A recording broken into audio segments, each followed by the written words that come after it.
5 seconds. Start.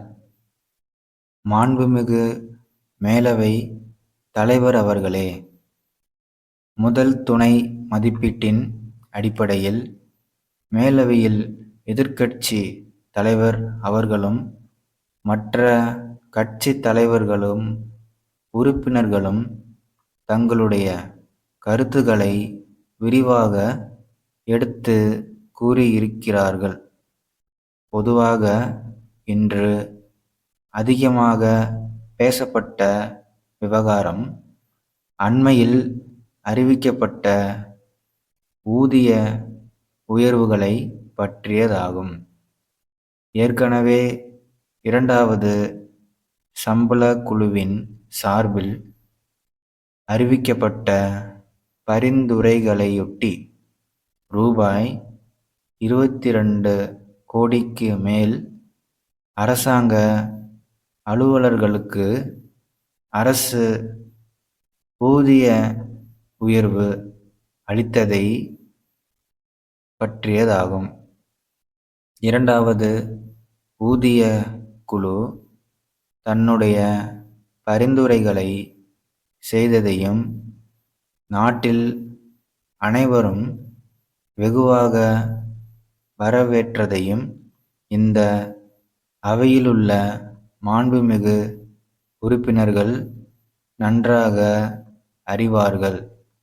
அதன் பிறகு சில முரண்பாடுகள் இருக்கின்றன என்றெல்லாம் எடுத்து சொல்லப்பட்டு சில கிளர்ச்சிகள் உருவாகி அதன் தொடர்பாக தனிநபர் குழு ஒன்றை அமைக்கப்பட்டு அந்த குழுவின் அறிக்கைகளும் பரிந்துரைகளும் அரசுக்கு தரப்பட்டு அரசாங்கத்தின் சார்பில் அந்த பரிந்துரைகளின் அடிப்படையில் பல்வேறு அலுவலர் சங்கங்களும் அளித்துள்ள மனுக்கள், கோரிக்கைகள் ஆகியவற்றின் அடிப்படையிலும் சில ஊதிய உயர்வுகளை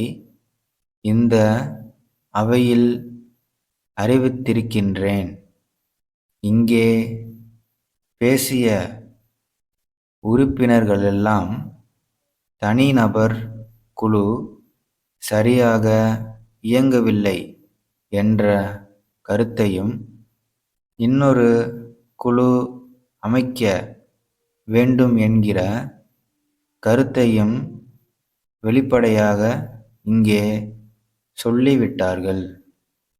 இன்னும் சொல்லப்போனால் முரண்பாடுகள் இருக்கின்றனவா என்று ஆராய்ந்த கட்டத்தில் தனிநபர் குழு பல்வேறு பிரச்சனைகளில் அலுவலர்கள் கோரிக்கைகளில் முரண்பாடுகள் இல்லை என்று அறிவித்த வகையில் கூட அரசாங்கம் வலிய முன்வந்து முரண்பாடுகள் இல்லாவிட்டாலும் ஏற்கனவே அந்த பகுதியில் அரசு அலுவலர்களுக்கு அரசு சார்பாக அறிவித்திருக்கின்ற உறுதிமொழிகளை நிறைவேற்ற வேண்டும் என்கிற நல்லெண்ணத்தின்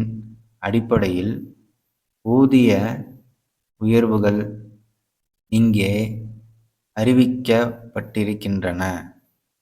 அதிலும் அதிருப்தி இருப்பதாக இங்கே பேசப்பட்டது. வேடிக்கை என்னவென்றால் பத்திரிகைகளில் அதிருப்தியை தாங்கி அறிக்கைகள் வருகின்றன. ஆனால் அதன் தொடர்பாக அலுவலர் சங்க தலைவரும் செயலாளரும் என்னை சந்தித்து மாலையிட்டு நன்றி தெரிவித்துவிட்டு போகிறார்கள். மற்ற மாநிலங்களை விட நாம் அதிகமாக ஊதியத்தை வழங்கி வருகிறோம்.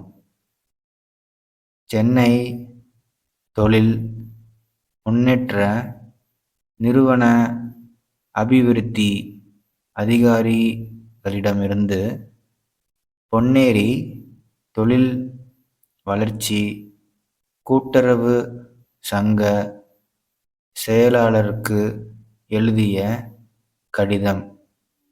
அன்புடையீர், தங்கள் கடிதம் கிடைக்கப் பெற்றோம்.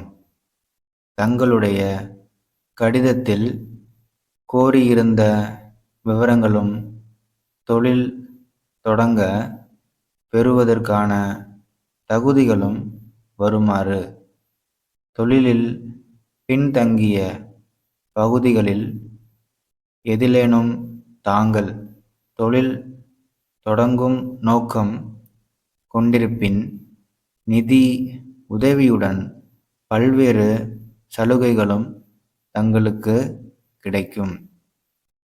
எந்த ஒரு தொழில் திட்டத்திற்கும் நிதியுதவி அளிப்பதற்கு முன்னர் அத்திட்டம் பற்றிய தொழில்நுட்ப வர்த்தக ரீதியான சாத்தியக் கூறுகள் பற்றி எங்களால் மதிப்பீடு செய்யப்படும். அத்திட்டத்தின் மூலம் கிடைக்கக்கூடிய வேலை வாய்ப்புகள், துணை தொழில் சாத்தியக்கூறுகள் ஆகியவைகளும் கவனத்தில் கொள்ளப்படுகிறது. கடன்கள் திருப்பிக் கொடுக்கும் வரை தொழில் நிலையத்தை ஆய்வு செய்ய எங்களுக்கு உரிமை உண்டு. தங்கள் நம்பிக்கையுள்ள ஸ்டாப்.